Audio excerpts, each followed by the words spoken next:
அயோத்தி என்ற அழகான இராச்சியத்தில் ராமன் மற்றும் சீதை மகிழ்ச்சியாக வாழ்ந்தார்கள். ராவணனை வென்று சீதையை மீண்டும் அழைத்து வந்த பிறகு அவர்களின் வாழ்க்கை அமைதியாக இருந்தது. ஆனால் சிலர் சீதையின் தூய்மையை சந்தேகிக்க ஆரம்பித்தார்கள்.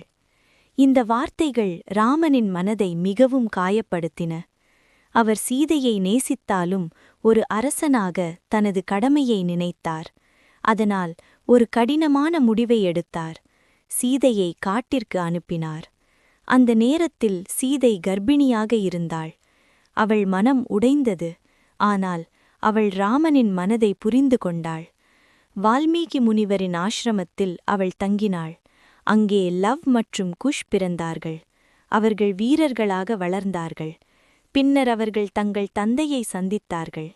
ராமன் தனது முடிவுக்காக மிகவும் வருந்தினார். இறுதியில் சீதை பூமி அம்மாவிடம் திரும்பினார்.